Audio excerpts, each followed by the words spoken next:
Welcome to my channel.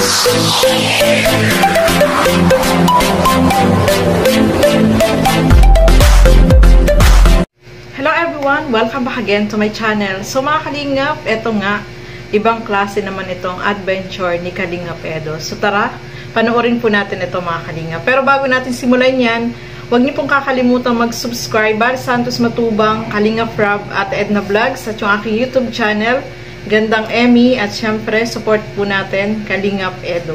So tara, panoorin po natin ito. Hindi pa yun, no? Kaya doon. Lolo, try mo naman. Sige. Para kapag sinayira sa Kuya S na kalabaw, meron sa'yo naglalamot. Kuya S, wag mo yung ano. Di ba yung pinabaon yung lolo? Ayun nga mga kalingap, medyo alanganin, hindi pa natin kaya kung paano gamitin to at baka makasagabalan tayo kaya wag na lang. Mahirap pala ito. Akin na tayo. So ayan mga kasukay, nag-try itong si Kalingap Edo na magano sa bukid, no, magsuyod. Eh mahirap gawin po yan ng mga kasukay, mga kalingap, lalo na kapag hindi ka sanay. So hindi niya kaya hindi na siya nagtuloy na magsuyod.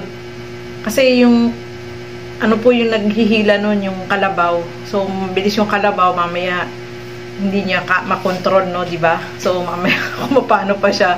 So hindi na lang niya tinuloy. So ito ang ginawa niya, mga kasukay, mga kalingap. Ito panoorin natin. Kinak kuya!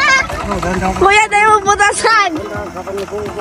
At ito naman guys, itong makina na mismo ang itatry natin dahil sabi nila medyo madali lang daw ito. At yan, medyo okay nga, medyo mas madali siya kasi marunong ko magmotor.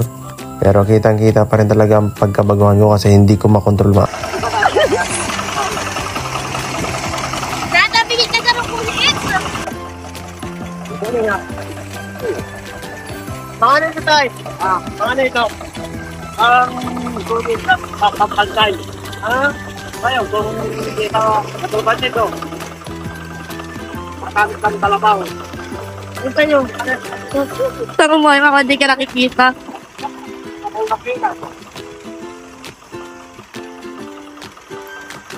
Okay ka na? Mapagpasok mo na doon. Sumakay ka na daw!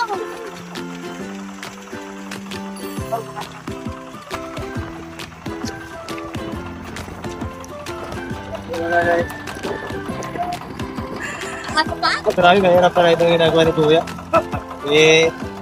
Tiyo, mahirap, no? Grabe. Kay Lolo na naman tayo masunod. Ibang klase. Ibang klase pala to. Ano siya mga kasukay, mga kalingap, parang traktora na pantay siguro siya ng lupa, no? Para mapantay yung ginawang pagsuyod. So ganun yung ginagawa para yung lupa is mapantay. Hindi ko alam kung anong tawag dyan. Ano bang tawag dyan, mga kasukay, mga kalingap? Just comment down para alam din natin kung ano yung tawag. So, na kaya yun ni Kalingap Edo kasi ano siya, makina, may motor. So, pwede mong controlling yun, mga kasukay. Pero, syempre, kapag hindi ka naman din sanay, maano ka din, no? Mamaya, hindi mo rin makontrol kasi makina yan, mabilis din yung ikot ng ano niya, yun sa makina niya. Kaya maganda na rin yun, at least nasubukan niya kung paano magtanim tuloy,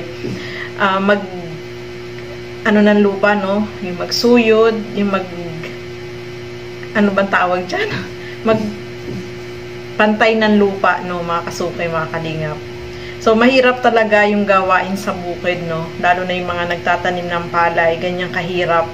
So, kita naman natin yung mga farmers, talagang saludo tayo dyan kasi sobrang hirap po ng ginagawa nila, lalo na yung pagtatanim ng palay, no? Yung ginagawa pala nila dyan is sinasabog lang yung, yung palay para hindi yung gaya ng iba, diba? Yung iba ginagawa is yung parang tawag sa amin ay tinatalok yung sa kanila, sinasabog lang. So, mahirap talaga yung mga gawain dyan sa bukid. At nakakabilib itong si Kalingap Edo kasi nga, tinatry niya yung mga hindi niya pa nagagawa. So, mapapabilib ka sa kanyang yung mapagmasid at saka matanong siya.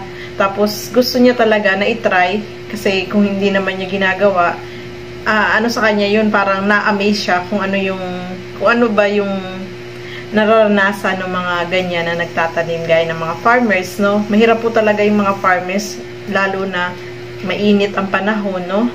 Sobrang init. Kaya napakahirap po magtanim, no? Lalo na yung mga nagtatanim ng palay, yung tinutusok yung palay, no? Mahirap po yun, mga kasukay, mga kalingap. Kaya itong si Kalingap Edo, ang nakakatuwa sa kanya kasi nga, tinatry niya yung mga hindi niya pa na-try. Kaya alam niya kung gaano kahirap, no? Mahirap yung pagtatanim ng palay, yung pagbubungkal lang na dyan. Dati nga yung ginagawa, yung parang yung kalabaw, yung hindi ko alam kung anong tawag ba doon. Pero dati pa yun, pero mas maganda na ngayon kasi meron ng makinarya na pwedeng pang ano ng lupa, yung pampantay. Yun lang kagandahan ngayon, mga kasuki. Medyo moderno na yung pagtatanim ng palay, yung pagbubungkal. Medyo moderno na, hindi kagaya dati, no, na talagang mahirap. So ngayon, pwede nang gumamit ng mga traktora, lalo na sa pag-aani ng mga palay, mga kasuki, mga kalingap.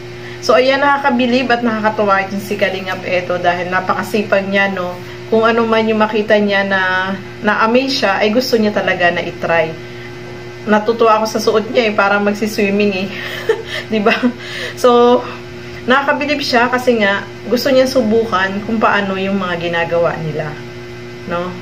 So, napakasipag niya. Sila yung pamilya na tinutulungan ni Kalingap Edo na yung mga anak ay mga kabibes niya, no? Talagang parang mga kapatid niya yung turing niya dun sa mga kilahana, dun sa magkakapatid, no, mga kasuki, mga kalingap.